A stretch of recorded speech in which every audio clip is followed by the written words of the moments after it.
Miksi en ole tekemissä vanhempieni kanssa?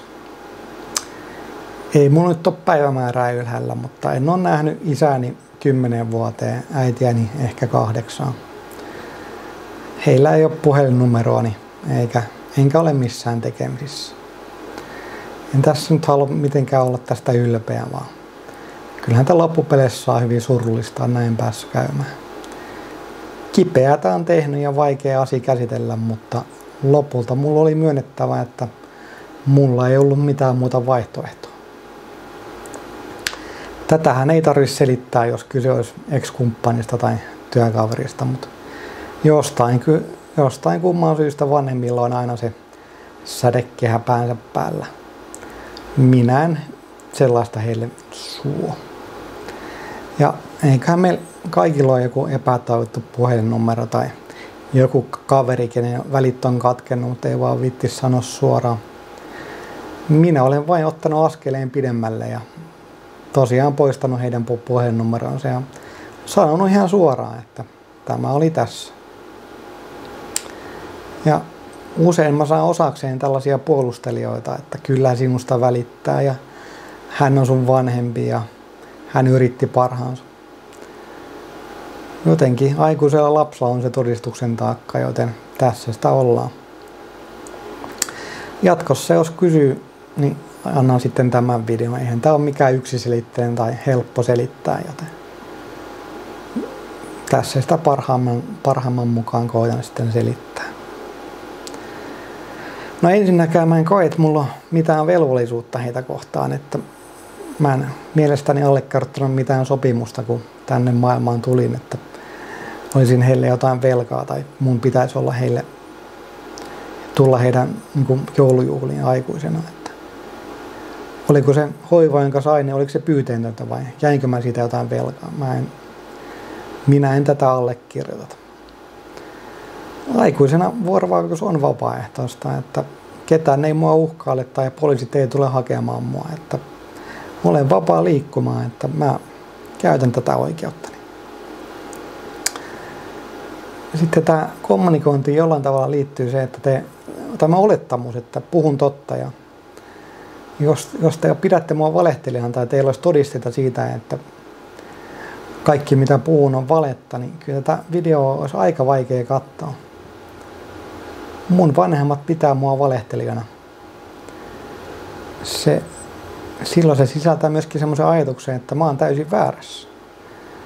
Ja kun puhutaan mun lapsuuden kokemuksistani ja varhaisista muista, niin selvennettäkö sen verran, että en usko mikään tämmöiseen kokonaisperäiseen subjektiiviseen todellisuuteen, vaan kyllä mä uskon yhteen objektiiviseen totuuteen, kun aika usein tämä todellisuus hämärtyy tämmöisten manipuloinnin seurauksena, niin sitä joutuu tällaisiakin kysymyksiä pohtia.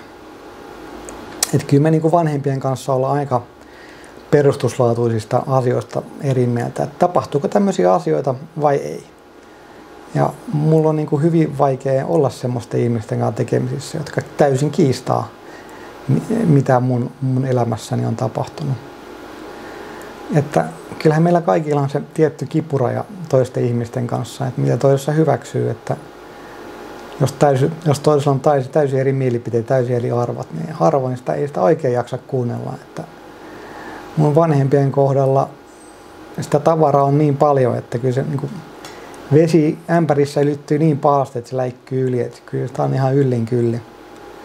Enkä mä ajattele, että mun täytyy millään tavalla tätä sietää, että kyllä mä haluan valita seurani.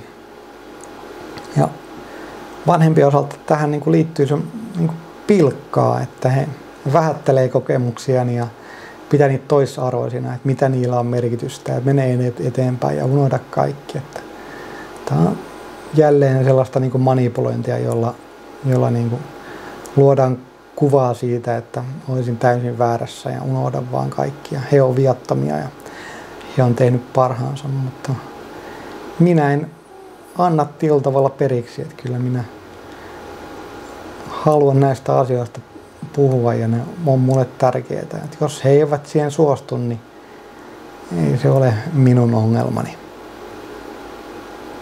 Että minä vaan voin tehdä voitavani. En minä voi heitä muuttaa. Et kyllä mulla on niin kuin isoja moraalisia ongelmia, miten mua lapsena kasvatettiin, että se oli heitteillejättöä ja välinpitämättömyyttä, että jos nämä ihmiset vähät välitti, kun mä olin 10-vuotias, niin siitä lapsesta täysin piittaamattomia, että kyllä mä niinku vaadin tietyllä tavalla anteeksiantoa. He on tehnyt mua kohtaan väärin.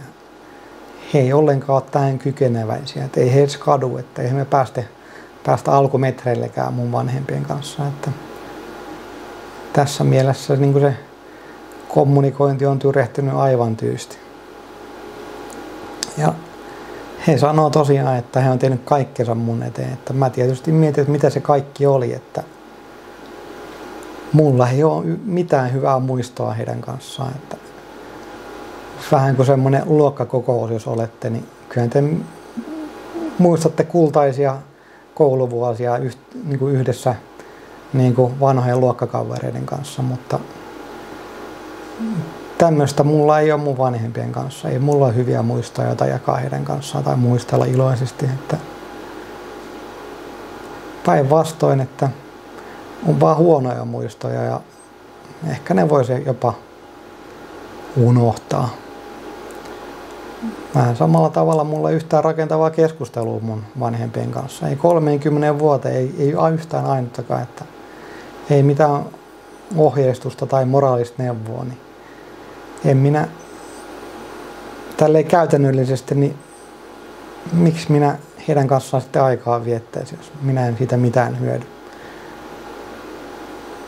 No, kerrotaan nyt semmoinen anekdootti, että kerran yhden neuvon olen saanut isältäni, kun oltiin ravintolassa ja se oli tupaten täynnä. Hän sanoi, että tässä on yksi ongelma tässä ravintolassa. Tässä on halvat hinnat. Se on tämmöinen markkinataloudellinen oppi.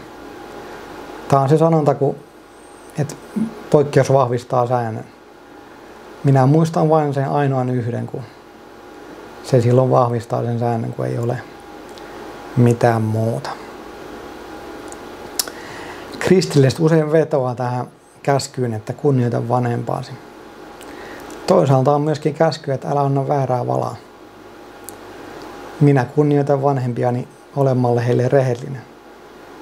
Tässä mielessä minä en näe tässä ristiriitaa. Sitten ehkä jotkut saa haluamansa, että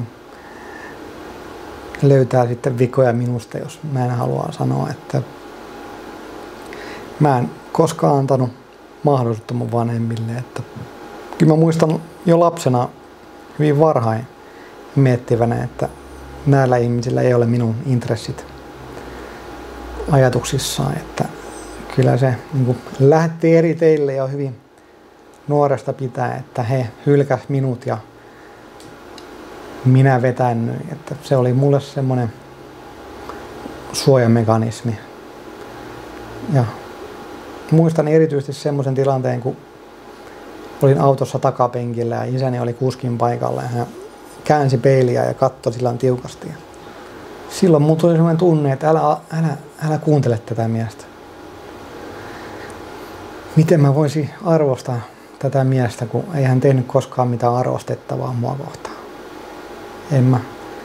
En mä rehellisesti en tiedä mitä hyveellistä hän minulle osoitti. Että olen sitä joskus pohtinut ja tyhjää on täynnä.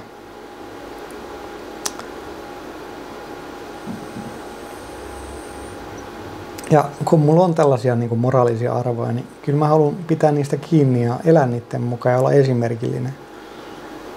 Että jos mä ajattelen, että mulla ei ole velvollisuutta heitä kohtaan, niin kyllä mä myöskin sitten elän sen mukaan, että en mä anna itselleni periksi.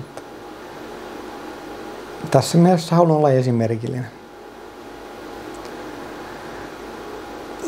Ja lopuksi tässä, niin en mä halua niin kuin antaa mitään neuvoja täällä, että katkaise välit. Että mä kerron tässä vaan omia subjektiivisia syitäni siihen, että missä mielessä tämä on sitten universaalisti totta ja sovellettavissa sinun elämääsi, niin minä en osaa sanoa, että teidän täytyy sitten itse pohtia teidän täytyy niinku itse löytää syyt, että miksi te teette asioita tai jätätte tekemättä. Ja jos te päätätte katkaista välit, niin kyllä se välirikko on tapahtunut, tai väittäisin niin, että kuten mullakin, niin se välirikko on tapahtunut jo kauan sitten. Että kyllä se vuorovaikutussuhde on ollut jo kauan rikki, että ei sitä voi rikkoa sitä, mitä on jo rikki.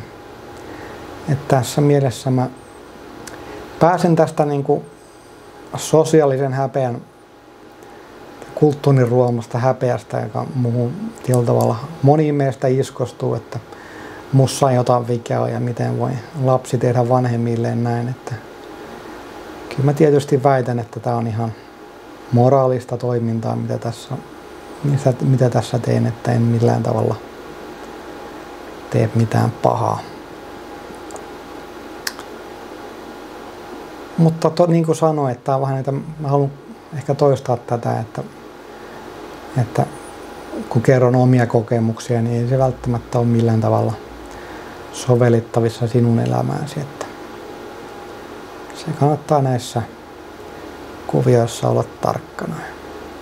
Ja silloin se on paljon kestävämpää ja pysyvämpää, jos te mietitte itse ja päätytte itse lopputulokseen.